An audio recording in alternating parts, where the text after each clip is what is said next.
สบายดีอาจารย์น้องมีชื่อว่านั่งน้อยเมือนลาดมื้อนี้จะมาสาธิตการซักยากามศีลสะโพกคนเจ็บชื่อเมจันอายุ50 ปีอยู่บ้านกลางรักหาเมืองปากเซ่แข้งจะประซักห้องเบอร์5เตียงเบอร์4มีอาการไข้อุณหภูมิร่างกาย38องศาเซ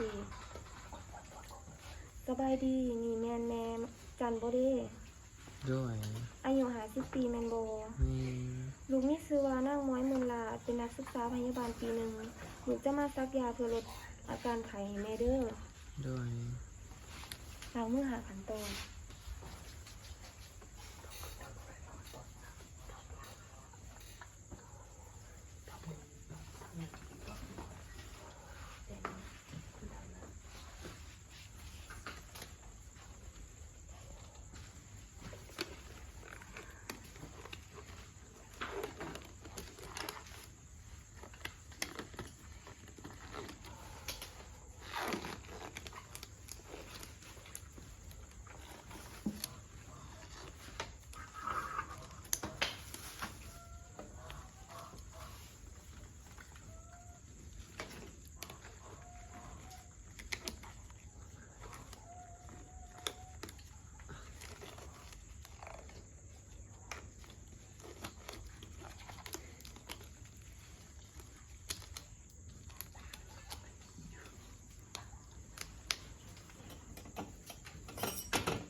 ขออนุญาตเด้อ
แม่แล้วเด้อแม่